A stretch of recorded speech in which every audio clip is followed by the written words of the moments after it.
Ladies and gentlemen, let's get ready to rumble!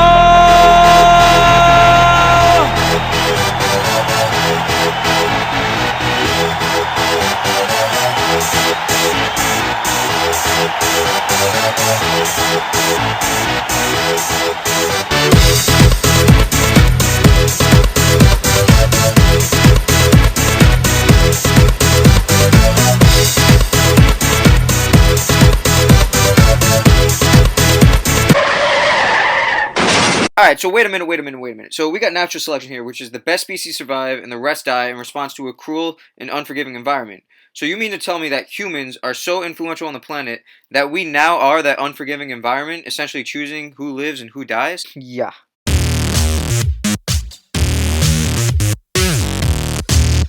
Alright, y'all, so we're going to start this off by taking a trip to the magical land of Zambia, Africa, where we will find the evolutionary phenomenon known as the tuskless elephant.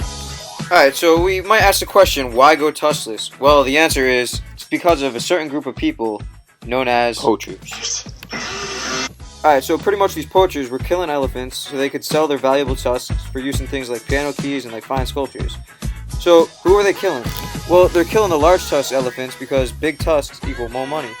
And unfortunately for the big tusk elephants, more money meant more problems. That means the big tusk elephants were getting killed and not reproducing, whereas small tusk elephants and elephants with no tusks were surviving to reproduce.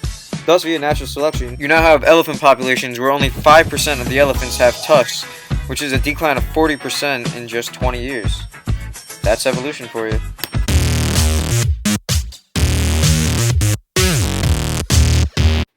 What is that strange and foul-smelling odor, you may ask? Well, my friends, that is the smell of fish, because we're heading over to China as the next stop on our journey to learn about some strangely adapting fish. Alright, so with these fish, we have three very fishy things going on here. First is that fish are growing smaller in size and breeding at younger ages, because fishermen tend to throw back fish that are too small. Thus, by breeding at a younger age before fully grown, fish can reproduce before being caught. The second thing going on with fish is that populations of small fish are gradually increasing over time, which is due to an adaptation due to the fact that small fish are more likely to be thrown back by fishermen, whereas big fish are more likely to be kept to be vacuum-packed in a can of tuna. Thus, small fish live to reproduce and carry on their genes, whereas big fish are caught and killed before they get a chance to reproduce and carry on their big genes. Finally, the third thing we got going on with fish is that fish are slowly adapting to live in polluted environments.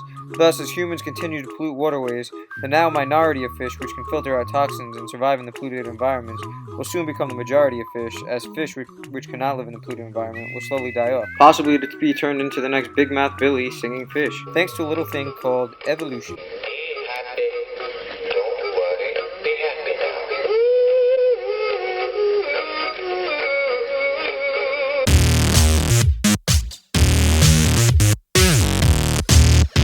Alright, ladies and gentlemen, please fasten your seatbelts because we're heading halfway around the world for the last stop on our journey and heading to the Big Apple to learn about the urban weed. Yes, man. Hold up, before you all get excited, we're not talking about that kind of weed. We're talking about the type of weed you'll find in the sidewalk cracks or in your garden. But anyways, before we start talking about what happens with urban weeds, let's first start off with what happens with normal weeds. So pretty much normal weeds, when they want to reproduce, they drop a very light seed, and this light seed is then picked up by the wind, carried across the garden, and planted somewhere a little bit further away, where it then grows, produces another weed, and the process repeats itself. Now the only problem is, in an urban setting, you're dealing with a lot of concrete, asphalt, and pretty much a lot of surfaces which the seed cannot penetrate. So traditional weeds, if they drop their light seed and the wind picks it up, there's probably about a 95% chance, maybe even higher than that, that the seed is going to land on concrete and not pretty much be able to reproduce a new plant. So what do urban weeds do instead to make up for that? Well, urban weeds have developed heavier seeds so that when the seeds drop, they fall closer to the plant, pretty much giving it a higher chance of landing in the same dirt as the parent plant, allowing it to grow, develop, and reproduce, as opposed to landing on asphalt or concrete where it will not be able to grow and reproduce. Another thing we got going on with weeds in an urban setting, and even a suburban setting for that matter, is that weeds are growing to become resistant to weed killers. And this is the result of the fact that the weeds which are resistant to the weed killer, they're the ones who survive, whereas the weeds which are not resistant to the weed killer are slowly being killed off and they're not reproducing.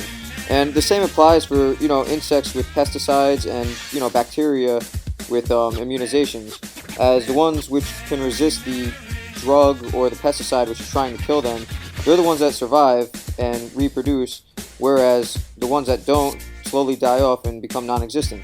So over time, humans have created populations of weeds, insects, and viruses which are slowly becoming immune to the chemicals and the immunizations which are trying to get rid of them.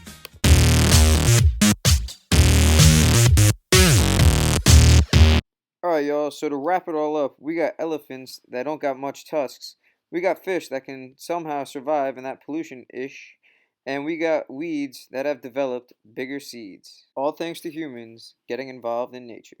That's all for today, folks. See you next time. That's all, folks.